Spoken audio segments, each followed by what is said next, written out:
खुलुमबाय आंनि मुङा माइकेल बसुमतारी आङो मिस्टार बडलेण्ड 2022 आरो आङो उदालगुरिनिफ्राय आं दिप्ति बसुमतारी मिस बडलेण्ड 2022 आंनि मुङा प्रणेवारि आं मिस्टार बडलेण्ड 2022 सीजन 2 नि सेकेन्ड रानार दिनै आं नोंथांमोननि लागै मोनसे गोजोनथाव रादाब लानानै फैदों आरो बेनो जाबाय जायफ्रा मोसानाय आयदायाव जोबोद गोसो गुदुं बिथांमोननि लागै जौगा फिल्म प्रडाक्शना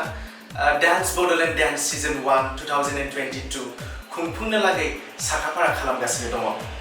जेराव नोंथांमोनहा बाहागो लानो थाखाय मोसानाय आयदानि जेबो फोरमानलाइ एबा सार्टिफिकेट गैयाबालानो बाहागो लानो हागोन बेवहाय बाहागो लागिरिफोरनि थाखाय जेबो थिखानाय बैसोनि सीमा गैया थामहिनबा बयबो बाहागो लानो हागोन नाथाय अडिशननि मुङाव नोंथाङा रेजिस्ट्रेशन आरो प्रसेसिं फिसनि थाखाय साफायाव होनांगोन 500 रां अडिशननि कालार आरो थावनिफोरा जाबाय फारियै 15 जुलाइ 2022 कालार खालि शिवम डान्स एकाडेमी उलुबारी बिजनी चिरां 16 जुलाइ 2022 कालार खालि बडलेण्ड गेस्ट हाउस काजलगांव चिरां 20 जुलाइ 2022 कालार खालि सालबारि कलेज बाक्सा 21 जुलाइ 2022 कालार खालि Shimla star dance academy Baksa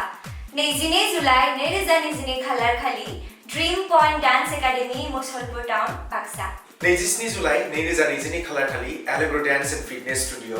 Narzary complex गलमाचक उदालगुरि 28 जुलाइ 2022 खालार खालि Ram dance academy Tangla MC play school near Tangla higher secondary school Udalguri 30 July 2022 खालार खालि सेरफांगुरि जनता कलेज सेरफांगुरि क'क्राझार 1 अगस्त 2022 खालार खालि Enigma dance academy Gossaigaon press club near Gossaigaon post office Kokrajhar आरो 2 अगस्त 2022 खालार खालि art and motion dance studio near Madan Mohan medical JD road Kokrajhar मुंख'नो गोनांदि जायफोर मोसागिरिया साबसिन बादायनानै ग्रेन्ड फाइनालसिम सौहैनो हानानै सेथि नैथि आरो थामथि हिसाबै सायख'जागोन बै बिथांमोननो फारियै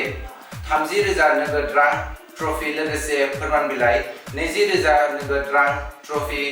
लोगोसे फोरमान बिलाइ आरो 10,000 नोगोद रां ट्रफी लोगोसे फोरमान बिलाइ गथायनाय जागोन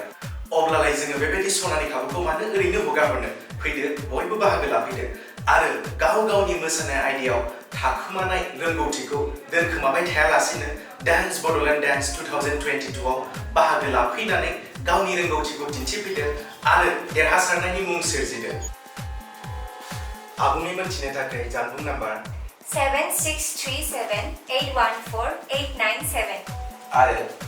8838874462 आव थोंजोङै जगाजग खालामहरदों गोजोन्थों